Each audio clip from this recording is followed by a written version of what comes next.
Welcome to Biz Filing's Expert Insights. Hi, I'm Greg Corombos. Our guest this week on Expert Insights is Barbara Weltman. She's the president of Big Ideas for Small Business Incorporated. And for the next few minutes, we want to get her insights and advice for small business owners as they navigate really an unprecedented stretch here, given all the restrictions as a result of the coronavirus. And Barbara, thanks very much for being with us. Well, it's my pleasure. What are you hearing from small businesses right now? Feedback that either doesn't surprise you but is very common, or things that do surprise you? Well, the range goes from good to bad. So there's an awful lot of bad. Unfortunately, so many small businesses have had to shut down or really lay off an awful lot of people, and that's so unfortunate.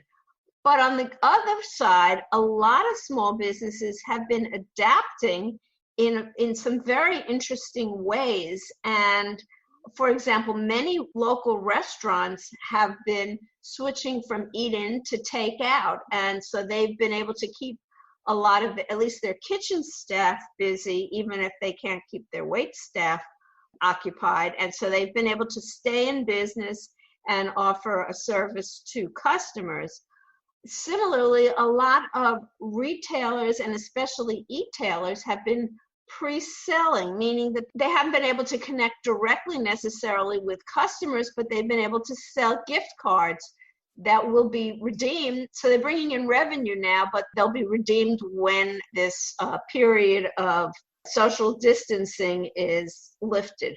There's a lot going on here, and it's not all bad, but unfortunately, things at the moment are not great.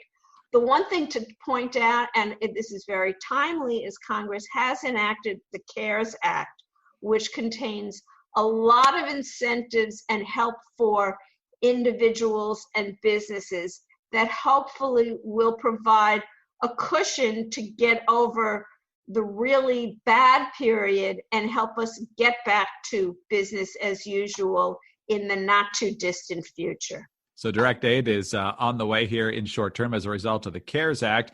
One of the other things that folks are talking about, Barbara, is disaster assistance via loans being offered to small businesses. If you're a small business owner, how do you know if that's something you ought to pursue? Well, there are a lot of loan programs to look into. So first of all, the SBA has a direct loan program for economic injury disaster loan, where you can borrow directly through the SBA. You apply directly to them, and it's a low interest rate option, and that's one of the things that's available. Another, which is part of the CARES Act, is the expansion of the 7A loan program called the Paycheck Protection Act. These are loans through SBA certified lenders, but there's not going to be any credit checks, any fees, any personal guarantees, any collateral required, and interest deferred for 6 months. And if you retain employees on the payroll or rehire them within a certain period, there's a loan forgiveness. So even the borrowing may be wiped out to a certain extent. And usually when debt is forgiven, it's taxable, but this is going to be tax-free. So that's a real opportunity. And another thing is many states are offering their own loan programs. For example, I'm in Florida, and they're offering loans up to $50,000 for small businesses.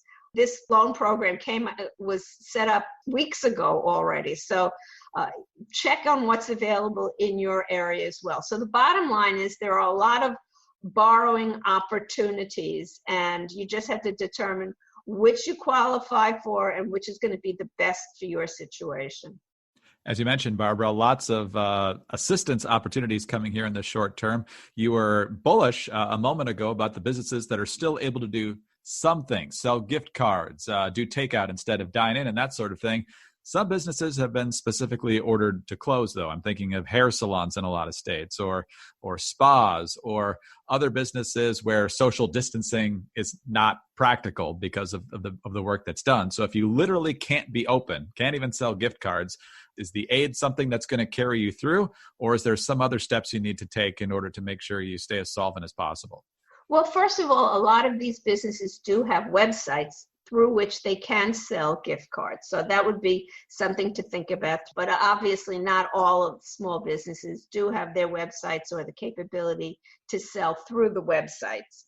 But hopefully these loan programs will be helpful to the small businesses that have been forced to close.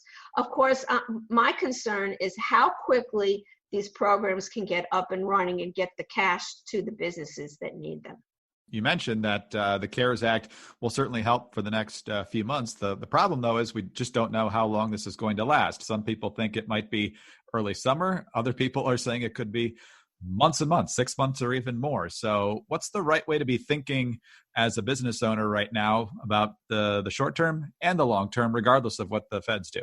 As you point out, Greg, nobody knows when we're going to see light at the end of the tunnel. In other words, it's possible that the virus could continue, but within the interim, there could be treatments available or vaccines that could alleviate the problem. So we just don't know. And we've been through many calamities before. So we've been through the Great Recession when many businesses were forced to close entirely. But people with entrepreneurial spirit are likely to start up again, perhaps maybe not the same type of business. But I think that this is a great time for business owners who are not busy running their business to be thinking about strategic planning and working on their business and thinking about ways going forward, how they can be better prepared for a possible future disaster, how they can get their finances in better order so that they could withstand, at least for short term, some setbacks, and to figure out how to better deal with employees. For example, just something so minor as let's say you're a small business right now, you're still operating even with reduced staff, but you're still operating. Well, maybe you want to make sure that all of your staff are getting paid by direct deposit so that they don't have to go out and go to the bank. The banks may not even be open for all hours and whatever. So you want to think about ways that you can operate under whatever circumstances arrive.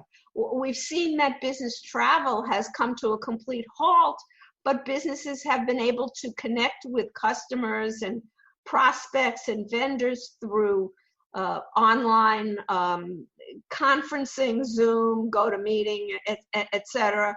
And going forward, this might be a better way to operate. We see that there's less of a need for business travel, and we can save money and simplify our business lives and keep our employees happier. So I think there are lessons to be learned here. And I think that for business owners who are not busy with their businesses now, this is what you should be doing. A couple of other questions before we run out of time here, Barbara. First of all, I don't want to accentuate the negative too much. We hear enough of that. But what are the biggest mistakes you can make right now? What do you want to avoid right now? Well, I think that you want to avoid, to the extent possible, laying off your employees. It's tempting for your bottom line to furlough employees because it's costly to keep them on. But you have to recognize that it's more costly to bring them back if you need them in the near future. There are recruiting costs, there are retraining costs and such. So you don't want to have to do that. Plus, there are a lot of incentives in the new law that will help you keep employees on the payroll. For example, there's a new employee retention credit. So you can keep them on the payroll even though they're not working and get a tax credit for it against certain employment taxes. Again, that loan forgiveness of that the Paychecks Protection program from the SBA, that depends on keeping or rehiring employees. I think that's an important thing to keep in mind right now. Your employees are your greatest assets. You got to treat them as such and help them get through this crisis too. Very good thoughts on employees. You talked about customers a little bit earlier, Barbara, but what recommendations do you have for small business owners? How much they should stay in touch with customers if they're not able to conduct their normal business with them right now? Frequency, what should the message be? What are your recommendations there?